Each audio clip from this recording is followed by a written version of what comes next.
Nah, jadi kalau populasi itu ya memang terlihat jelas ya bahwasanya A, B, C, D, E, F sampai Z itu ada di dalam populasi gitu ya. Nah, sedangkan sampel ya tidak seluruh dari abjad ini gitu ya, dari A sampai Z yang ada di populasi, tetapi hanya B dan C misalnya ya, atau G dan N ya, atau O dan Y, enggak semuanya gitu ya. Itu bedanya antara sampel dan populasi ya. Jadi bisa dibedakan ya antara sampel dan populasi. Nah, jadi dua pendekatan statistik di sini nantinya yaitu pendekatan deskriptif. Ya, jadi kalau dia pendekatan deskriptif apa itu?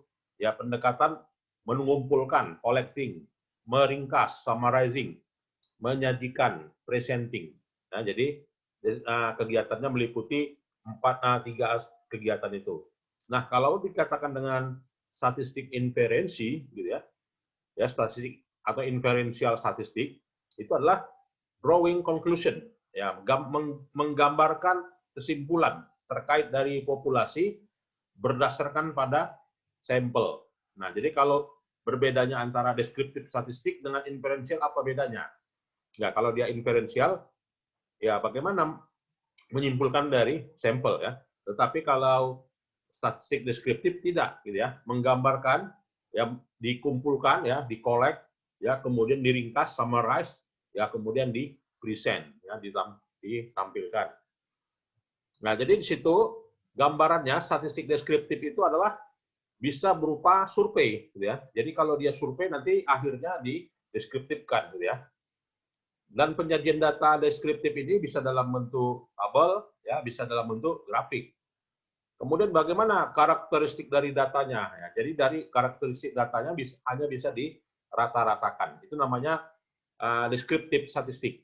Nah, nanti adik-adik mahasiswa ya, waktu menyusun tesis, skripsi ya, itu nanti pasti ada menyajikan ya yang namanya deskriptif statistik. Karena ini deskriptif statistik itu terutama dalam penelitian yang sifatnya apa ya empiris itu akan diperlukan, wajib gitu ya, wajib disajikan. Nah, kemudian statistik inferensial. Nah, jadi kalau dia statistik inferensial, artinya di sini estimasi gitu ya. Jadi nanti di dalam estimasi ini dari suatu populasi ini mana ya rata-rata tertimbangnya, mana sampelnya gitu ya. Dan tak jarang juga menampilkan hipotesa gitu ya. Jadi orang menyatakan hipotesa gitu ya. Sebenarnya sih apa itu hipotesa? Ya, jadi hipotesa itu adalah pengujian ya, pengujian atas dari suatu populasi di mana dari suatu populasi itu memiliki rata-rata tertimbang ya 120 pound. Nah, ini hipotesa, dugaan awal ya. Yang namanya hipotesa itu pasti dugaan awal ya. Jadi diduga rata-rata dari populasi ini adalah 120 pound. Dari 100 orang dijajarkan ya, itu memiliki rata-rata beratnya 120. Tetapi belum dibuktikan apakah benar ya populasi itu memiliki rata-rata tertimbang 120 pound, maka harus diuji ya. Jadi hipotesa itu sifatnya hanya menggambarkan kesimpulan awal dari suatu populasi berdasarkan pada sampelnya ya. Nah, jadi dalam pengambilan data, dalam hal ini bisa dilakukan dengan pengambilan data primer, ya, dan juga bisa dilakukan dengan data sekunder. Nah, jadi dikatakan dengan pengambilan data primer itu bisa berupa melakukan observasi, ya, bisa melakukan survei. Ya, kalau dia observasi melakukan pengamatan, ya. Kalau melakukan survei ya pengecekan langsung ke lapangan dan juga bisa melakukan eksperimen, pengujian. Nah, jadi kalau skripsinya nanti ada melakukan pengujian laboratorium, maka itu dikatakan dengan pengambilan data primary ya. Tapi kalau dengan sekunder bagaimana? Ya kalau dengan sekunder ya artinya kita mendapatkan data dari database ya, data dari print elektronik ya, bisa berupa dari statistik, buku statistik atau dari database. Tapi kalau sekarang udah jarang kita dapatkan data dari hard copy buku ya, tapi udah dari pengkoleksian data dengan apa ya, dengan sistem e-data ya atau e-database. Nah, kemudian data ya, kategori data. Nah, tadi di awal pertemuan kita sudah jelaskan bahwasanya statistik ini nggak lepas dari data. Tanpa ada data nonsense, ya. Ya, artinya data kegiatan statistik itu bisa berjalan kalau ada data. Maka dalam hal ini data kita kategorikan. Apakah data kategori atau kategori data kategori numerik. Jadi bisa berupa kategori dan bisa berupa numerikal. Nah, jadi kalau bisa misalnya kategorikal, ya kategorikal seperti apa? Marital status. Statusnya apa? Nikah atau sudah atau belum nikah, gitu kan? Berarti itu adalah marital status. Kemudian political party, apakah masuk anggota parpol atau tidak? Nah, itu berarti kategorikal. Kemudian juga A-color, ya berwarna atau tidak berwarna. Ya, itu berarti kategorikal, ya. Jenis kelamin, wanita atau laki-laki, kategorikal atau enggak? Enggak ya. Ya, karena itu numerikal, udah pasti 0 dan 1. Ya, numerikal jadi bisa berupa discrete dan continuous. Ya, kalau dia discrete, contoh dari data discrete itu gimana? Number of children, berapa jumlah anak. Kemudian juga defect per hours. Ya, dihitung kuantitasnya ya. Sedangkan continuous bisa berupa example ya rata-rata tertimbang dan juga ukuran tegangan ya voltage. Nah, sampai di sini kira-kira adik-adik ada yang mau ditanyakan, silakan. Kita diskusi. Any question? Indah misalnya. Silakan. Kalau ada yang mau kita diskusikan.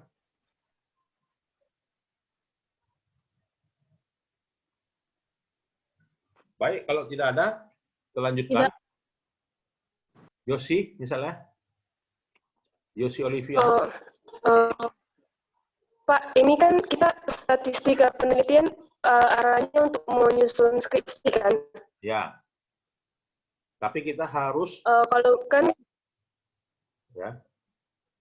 Tadi Pak di slide yang lupa yang dia data primary dan secondary Pak. Ya. Ya nih. Kan kalau misalnya di akuntansi ada 4 konsen Pak. Kalau misalnya akuntansi manajemen itu dia biasanya datanya itu dari primary data collection atau secondary data compilation Pak? Nah, jadi tergantung. Ya, kalau dia akuntansi manajemen misalnya bicara mengenai activity based costing, ABC system. Nah, kalau dia ABC system berarti datanya data apa itu dibutuhkan? Ya. Misalnya kita mau mengobservasi apa gitu ya, pabrik, ya, misalnya pabrik Sosro di Tanjung Morawa untuk menghasilkan satu botol teh Sosro gitu kan, itu berapa gram ya teh yang dibutuhkan ya untuk menghasilkan satu botol. Nah, misalnya apakah 10 gram, apakah 20 gram, maka itu dikatakan dengan data sekunder ya. Karena apa? Kita harus datang kan ke pabriknya kan untuk menanyakan itu. Berapa Pak satu botol ini jumlah gram jumlah gram teh ya dari daun teh yang dibutuhkan ya untuk menghasilkan satu botol. Kan kita nggak bisa mengamatinya kan. Ya, maka dalam hal ini kita mendapatkan datanya adalah data sekunder. Ya, itu topik akuntansi manajemen. Kalau misalnya topik akuntansi sektor publik, ya kalau dia misalnya sektor publik, misalnya berapa belanja modal kabupaten daerah. Nah, kan nggak bisa kita observasi gitu kan. Maka kita dapatkan dari mana datanya? Dari BPS, ya kan, dari Dinas Pengelolaan Keuangan Daerahnya. Gitu kan. Berarti kita mendapatkan sumber print ya atau elektronik. Berarti sumber datanya adalah data secondary. Tetapi kalau misalnya data primer, bagaimana? Ya kalau kita data primer ya kita wawancara. Ya kan berarti tadi wawancara ya sama responden. Berarti kita sumber datanya adalah data primer ya. Jadi yang membedakan data primer dengan data sekunder itu adalah data primer langsung kita dapatkan dari orangnya. Sedangkan data sekunder datanya sudah diolah oleh orang lain ya, sehingga kita mendapatkan datanya sudah bersih ya, sudah jadi melalui pihak lain dapat datanya. Itu namanya data sekunder ya. Itu sedangkan data primer peneliti harus turun langsung. Gitu ya, Yosi ya. Baik, Pak. Makasih, Pak. Ya. Nah, level of measurement and measurement scale. Nah, sekarang bagaimana mengukur ukuran dari skala? Nah, tadi kan data kita primer atau data sekunder. Nah, sekarang supaya data itu gitu ya, terukur, ya tingkatannya sejauh mana? Nah, tingkatannya kalau kita mendapatkan data di lapangan, yang paling tinggi data itu adalah data jenisnya adalah data rasio ya. Maka dikatakan nih data rasio itu adalah highest level, paling tinggi. Nah, makanya adik-adik mahasiswa nanti kalau nyusun skripsi, jadi kalau dia nyusun skripsi, data mana yang paling bagus didapatin? Dapat dari data Bank Indonesia atau kita dapatkan data dari misalnya dari wawancara? Wawancara, Pak. Wawancara, Pak. Wawancara. Nah, kalau dia wawancara, apakah dengan wawancara itu valid datanya?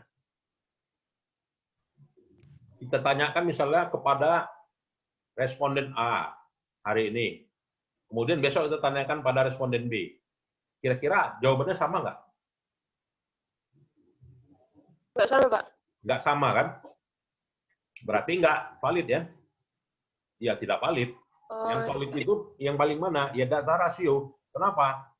Misalkan kita tanya inflasi hari ini sama di Bank Indonesia, gitu kan? Inflasi tahun 2019, berapa inflasi Sumatera Utara? Inflasi Sumatera Utara misalnya 3,4 gitu ya, 2019. Besoknya kita tanya, sama nggak datanya? Sama gitu kan?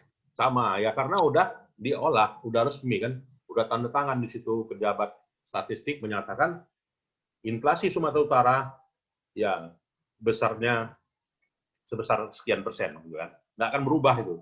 Maka data skala rasio yang paling tinggi. Nah, jadi definisi dari skala rasio itu apa? Ya, definisi skala rasio itu adalah bilangan. Ya, bilangannya itu antaranya adalah dari 0 sampai tak terhingga. Ya kan, dari 0 sampai tak terhingga itu adalah skalanya rasio ya. Skalanya rasio. Rasio itu bukan artinya persen, gitu ya. 1:5, ya itu skala rasio, gitu ya. Tetapi 0 sampai tak terhingga, ya. Artinya berapakah jarak medan tebing tinggi? Ya, berapa jarak medan tebing tinggi? Berapa kilometer? Ya, jarak medan tebing tinggi sekitar 100 km. Ya, maka 100 km itu adalah data rasio ya. Rasio. Kemudian data yang nomor 2 gitu ya. Jadi data yang nomor 2. Jadi kalau kalian nyusun skripsi, lebih diutamakan skalanya skala rasio, artinya skripsinya benar-benar dipercaya gitu ya. Bebas bias. Ya, itulah dia. Yang kedua adalah datanya interval. Jadi perbedaan ukuran ya tidak dari angka 0, tetapi ada pengelompokan. Misalnya gimana kalau dari data interval ini? Siapa bisa memberikan contoh?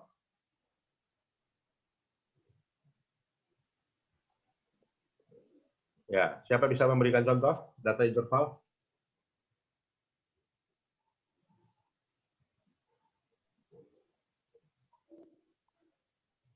Ya, jadi data interval ini misalnya skalanya 5, 4, 3, 2, 1. Berarti skala 5 yang paling tinggi, ya kan? Skala 4 yang paling tinggi dibanding dengan nomor artinya yang lebih rendah dibanding nomor 5 gitu ya. Artinya interval itu misalnya jarak antara kota Medan dengan kota Perbaungan itu lebih rendah nilainya dibanding dengan jarak antara kota Medan dengan kota Tebing Tinggi. Ya kan? Maka jarak Medan dengan Perbaungan itu skalanya adalah skala interval, kodenya adalah kode misalnya 3. Tetapi Medan Tebing Tinggi kodenya 5, gitu ya. Medan Lubuk Pakam berarti kodenya berapa? Mana lebih jauh, Medan Lubuk Pakam atau Medan Perbaungan? Medan Perbaungan Pak lebih jauh. Iya, Medan Perbaungan lebih jauh. Berarti tadi Medan Perbaungan saya kasih kode nomor 3 ya. Skalanya 3. Kalau berarti Medan Lubuk Pakam skalanya 2, Pak. 2, ya. Itu adalah skala interval. Ya, kalau Medan Tebing Tinggi berarti kodenya berapa saya beri? Kodenya? 5, Pak. 5, ya, pintar. Bagus. Nah, itu ya. Sedangkan Medan Tanjung Morawa itu adalah skala 1, Pak. 1, ya. Itulah namanya skala interval ya. Paham? Paham, Pak. Ya, paham ya. Paham, Pak. Nah, ini nanti banyak kalian terapkan di skripsi gitu ya. Kalau itu belum paham nanti membuat tabel operasional variabelnya nanti masih bingung. Gitu ya. Ya, berikutnya data ordinal. Nah, jadi data ordinal itu kelasnya nomor 3. Ya. Artinya apa? Kalau kalian nyusun skripsi yang ada di tabel operasionalnya ordinal data ya, skala ordinal, berarti itu dari sisi level of measurement-nya nomor 3. Gitu ya. Jadi bagaimana ini contoh dari skala ordinal? Ranking ya. Ranking, kemudian juga berdasarkan pada order ya. Berarti dari 5 sampai 1. Ya, dari 5 sampai 1, 5 itu apa kategorinya? Sangat baik. Ya, 5 ya. 4 apa? Baik. Ya kan? 3 apa? Netral. Cukup baik, Pak.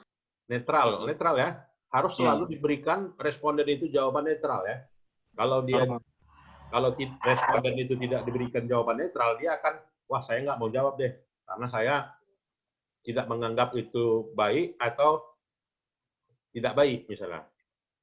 Misalnya dia mau nilai orang gitu ya, apakah cantik atau tidak cantik.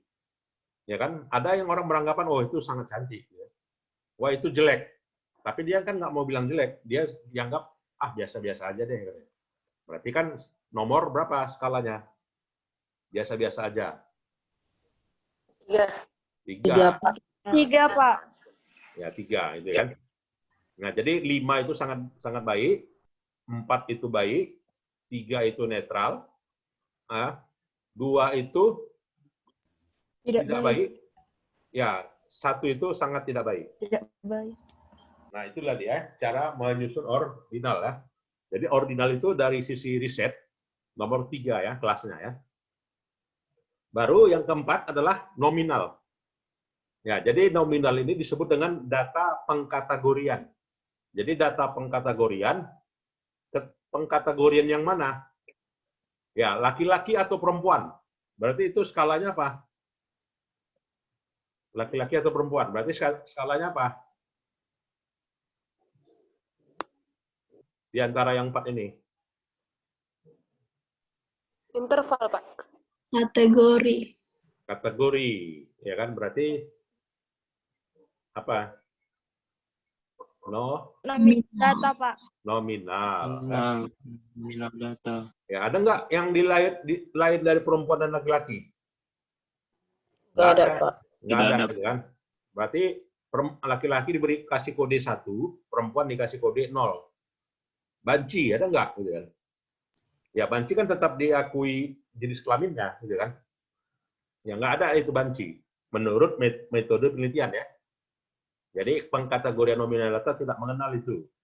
Kemudian apalagi kategori nominal yang lain? Contohnya, silakan.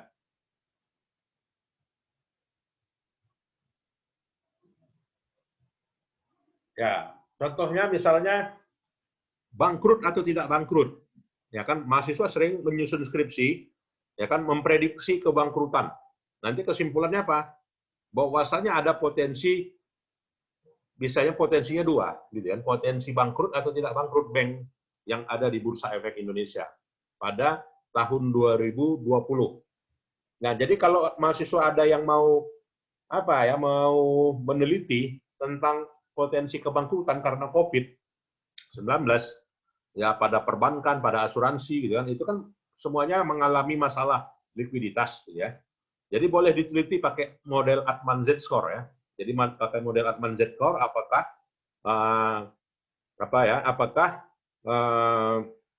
perusahaan tersebut diprediksi bangkrut atau tidak bangkrut. Nah, jadi bisa kita pendekatan itu. Pakai datanya adalah data kategorikal, ya, pakai formula Altman Z-score. Itu ya. Jadi 4 ini ya, ingat. Rasio, interval, ordinal, dan nominal. Baru nanti kalau jenisnya, baru ya. Kalau dia jenisnya, baru nanti ada jenis skala Likert. Ya kan, Likert. Kalau Likert itu khusus ya bentuknya ordinal. Itu ya.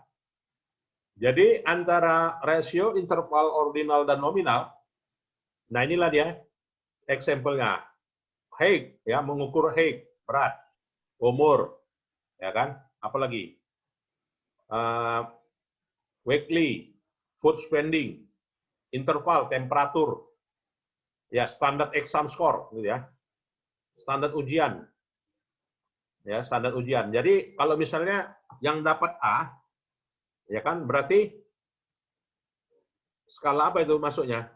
Ada yang dapat A, ada yang dapat B+, ada yang dapat B, ada yang dapat C, ada yang dapat C+, ada yang dapat D, ada yang dapat E. Berarti masuk skala apa itu?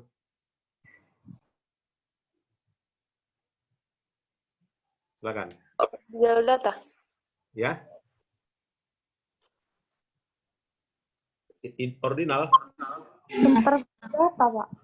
Interval atau ordinal? Atau Interval. rasio? Interval. Interval. Interval. Interval ya. Kenapa interval? Untuk mendapatkan nilai A, ringnya berapa? 5, Pak. Ringnya 81 sampai 100 kan? A. Iya, Pak. Ya, kalau dapat B+, 81 sampai 75. Gitu kan? Kalau dapat B, 75 sampai 70. Kalau dapat C, nah, makanya kan itu dia yang dikatakan dengan data interval tadi. Jadi ada pengelompokan ring, ya di sini bisa berupa temperatur in Fahrenheit atau juga standar design exam score, ya. Nah, kalau dia data ordinal itu tadi service quality rating, ya, service quality rating, rating pelayanan, ya, rating pelayanan. Berarti kalau misalnya hotel, gitu ya, hotelnya adalah hotel JW Marriott. Berarti service quality ratingnya bintang berapa itu?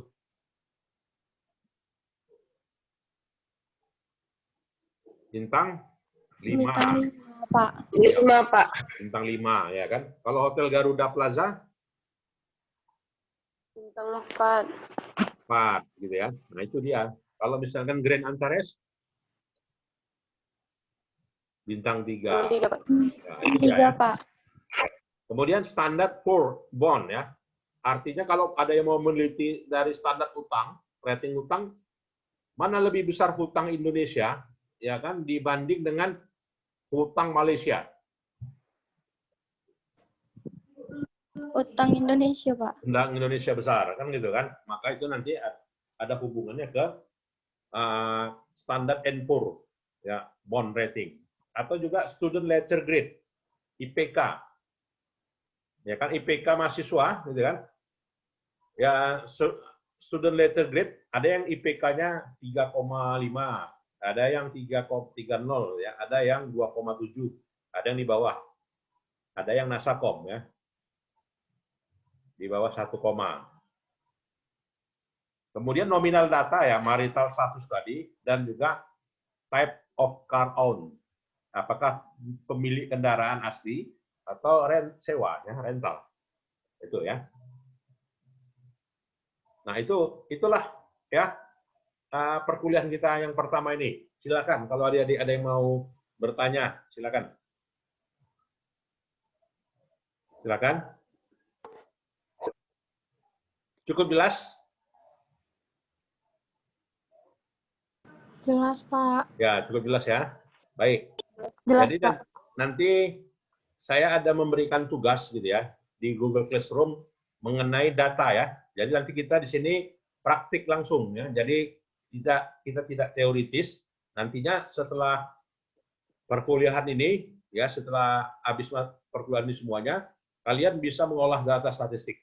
Ya, bisa menyusun skripsi ya tanpa minta bantu orang lain ya. Itu target kita, perkuliahan kita ini.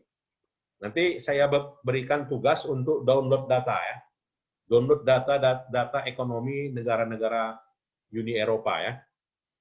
Nanti kita olah datanya ya dengan alat statistik. Ya. Baik ya, kalau tidak ada lagi yang mau ditanyakan silakan.